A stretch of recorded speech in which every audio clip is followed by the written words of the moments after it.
देश नीति, केवल सच्ची और पक्की खबरें। देश नीति में दोस्तों आपका स्वागत है। मैं हूं आपके साथ राशिद जहीर। एक वीडियो बहुत तेजी से वायरल हो रहा है। चीन की सीमा में हमारे जो चरवाहे हैं उनको मतलब जो चीन की जो सेना है वो धकियाती हुई नजर आ रही है। प्रधानमंत्री जी की उस बात का बार बार याद आ जाता, ना कोई गुस्सा हुआ है, यानी कि आपने एक जो है बाकायदा क्लीन चिट दे दी चीन को।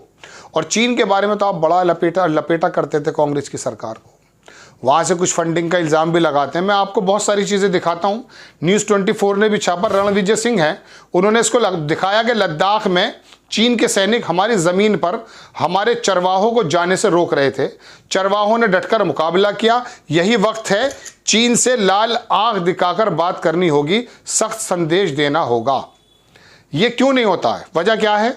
वजह उसकी यह है दर्शकों कि चीन के बारे में जब हमारे विदेश मंत्री कह रहे हैं कि साहब वो बहुत बड़ी ताकत है, लिहाजा हम उनसे लड़ नहीं सकते, यानी कि अगर वो बड़ा ताकतवर व्यक्ति है तो आप उनसे लड़ेंगे नहीं, है ना? यही तो बात है। सुप्रिया श्रीनेत ने भी इसके बारे में बताया कि 2 जनवरी को LAC के पास लद्दाख के काकगंज क्षेत्र में स्थानीय लोगों द्वारा शूट किए गए इस वीडियो में पेट्रोलिंग पॉइंट 35 और 36 के पास हुई चीनी सैनिकों और भारतीय चरवाहों के बीच भिड़ंत साफ दिख रही है। हमारे चरवाहों को सलाम।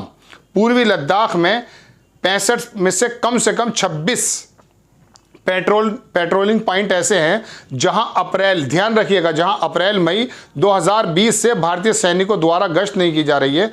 इनमें से कई क्षेत्रों में जहां पहले गश्त की जा रही थी उन्हें बफर जोन में बदल दिया गया। छोटा सा वीडियो देखें, पहले आप देख लिया वीडियो आपने। सुप्रिया श्रीनेत क्या लिखती हैं वो मैं कोड करता हूं पहले कि लेकिन भारत सरकार में सुई टपक सन्नाटा क्यों है? लाल आंखें कब तक मूंदे रहेंगे? ये देश हमारे पराक्रमी सेना कोई घुसा हुआ नहीं है कि झूठ की कितनी और कब तक कीमत चुकाएगा। और इसी दौरान चीन के राजनयिक RSS के मुख्यालय में मीटिंग क्यों कर रहे हैं? हम चीनी टेक्नीशियन के लिए वीज़ा क्यों आसान कर रहे हैं? चीन से लगातार आयात क्यों बढ़ रहा है? लद्दाख में मेजर शैतान सिंह के युद्ध स्मारक को बफर जोन में क्यों डाल रहे हैं? इस देश में लोगों को राष्ट्र प्रेम का सर्टिफिकेट बांटने वाला मीडिया, ये हमारे लोग हैं, ये हमारी सरजमी है। इस पर एक सवाल तो पूछो, अप्रैल 2020 की यथावत स्थिति कब होगी? 65 में से 26 इस प्रकार के पेट्रोलिंग पॉइंट थे जहां इजीली हम पेट्रोल क्या करते थे, मतलब अपनी पेट्रोलिंग करते थे। क्या वजह है साहब? पिछले दिनों एक अंग्रेजी अखबार ने इसको पूरा ब्रीफली छापा था और बताया था कि हमारी स्थिति क्या है। जब वहां पर कुछ खटपट होती है तो 2-2, 3-3 दिन बाद देश को बताया जाता है। राजनाथ सिंह कह देते हैं कि संडे सैटरडे पड़ गया था। चीन की सीमा की सुरक्षा के लिए संडे सैटरडे कोई मायने रखता है? बताइए। आपके पास मीडिया है, आपके पास जराए हैं, संस्थान हैं, बता सकते हैं। लेकिन दर्शकों बात यह है कि राष्ट्र प्रेम का सर्टिफिकेट, जैसे बिल्कुल सही कहा, बांटने, अभी पाकिस्तान का मसला हो जाता, देखिए क्या हो, और हो भी सकता हो।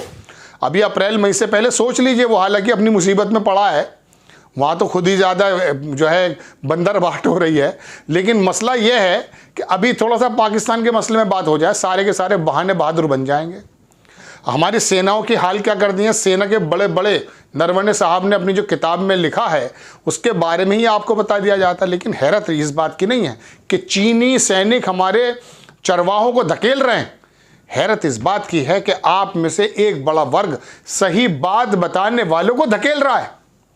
इसी के अंदर मैं पढ़ रहा था, बहुत सारे जो गोदी मीडिया से पैदा हुए, मैं कह सकता हूं कि बस क्या जहन में मेरे शब्द आना चाहिए, दिमाग में जिनका गोबर है, वो कह रहा पुराना वीडियो, अरे न्यूज़ 24 चला रहा है, बड़े बड़े नेता इसको जो है ट्वीट कर रहे हैं, बड़े बड़े लोग इसको बता रहे हैं, अखबार छाप रहे हैं, और वो अंधभक्त दिमाग में भेजे की जगह गोबर रखा हुआ घूम रहा है और बता रहा पुरानी है तब भी गलत है। लेकिन ताज़ा खबर को भी पुरानी बता के दरकिनार कर देना। कितना भी इंपॉर्टेंट मुद्दा हो उसको जवाब ना देके 2-3 दिन बाद पीछे कर देना, पेज 3 पे डाल देना। प्रधानमंत्री जी, आप तो रंग देख के, कपड़े देख के पहचान लेते हैं। ये दिखाई नहीं दे रहा आपको चीनी सैनिक हमारे चरवाहों को धकेल रहे हैं, किस प्रकार का कब्जा, कौन सा रोड बना रहा है? और उसके बावजूद आपके बराबर में अमेरिका नहीं खड़ा। अमेरिका के अधिकारी आपके पास आके आपकी इन्वेस्टिगेशन करते हैं, आप पर इल्ज़ाम लगाते हैं, आपकी सरकार पर इल्ज़ाम लगाते हैं, बेसिकली मेरे देश पर इल्ज़ाम लगाते हैं। कनाडा के अंदर हत्या हो या अमेरिका के अंदर हत्या की साजिश, उसको लेकर के हमें गरियाया जाता है।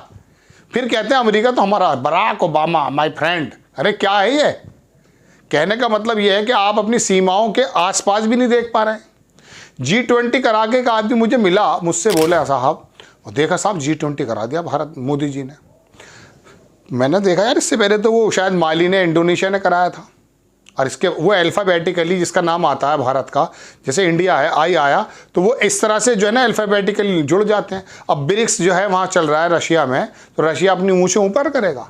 और सबसे ज़्यादा गरीब फकीर होने के बावजूद जो आदमी अकड़ कर चलता है उस पर हैरत होती है। कोई आदमी आपने सुना कि घर बेच करके कोट पैंट सिलवा ले? बताइए होगा ऐसा? दुनिया में जितने भी G20 हुए हैं सबसे ज़्यादा पैसा खर्च करने वाले हम हैं। अरे अर्थव्यवस्था तो देख लो अपनी क्या है भाई, हालात क्या हो रहे हैं हमारे, कर्ज कितना बढ़ रहा है। चीन से ही अगर आप आयात निर्यात देख लेंगे तो मुंह खुला का खुला रह जाएगा। लेकिन नहीं, गोदी मीडिया ने आपको और हमें इस प्रकार का गच्चा दे रखा है कि ये पेट्रोलिंग करते हुए चीनी सैनिक हमारी सीमाओं पे दिखाई नहीं दे रहे। इस वीडियो को भी गलत बताया जा रहा है। न्यूज़ 24 वो राजीव शुक्ला का तो उसने दिखा भी दिया है, कुछ कांग्रेस का नेता है शायद वो, बाकी तमाम जगह तो चुप्पी है। आज मैंने देखा रूबी का लियाकत एक मौलाना के पास पहुंची दिल्ली में, वो इलियासी करके है एक, वो वहाँ चला गया था, क्या कहते हैं, राम मंदिर के शिला उसमें प्राण प्रतिष्ठा में। मैंने लिखा, मैंने कहा तू कितनी बड़ी खबर पर आई है, कितना बड़ा मिशन लेकर आई है तू, और इसको और कोई खबर नज़र नहीं आई। जैसे चंडीगढ़ के अंदर बैलेट पेपर बदल रहा है वो दिखाई नहीं दिया, लोकतंत्र की हत्या हो रही वो दिखाई नहीं दिया, मगर पहुंची है मौलाना के पास। तो ये जब मौलाना पे और पंडितों पे जब सारी चीज़ें होने लगेंगी ना, तब पता ये चलेगा कि देश किसी और दिशा में जा रहा है। और आपको चेतना चाहिए, आपको समझना चाहिए, आंखों पर भगवा पट्टी नहीं रखनी चाहिए। आपको खबर कैसी लगी अपनी राय कमेंट्स बॉक्स में ज़रूर दीजिए। चैनल को सब्सक्राइब कीजिए, शेयर कीजिए। नेक्स्ट टाइम मैं किसी खबर के साथ आता हूँ। जय हिंद।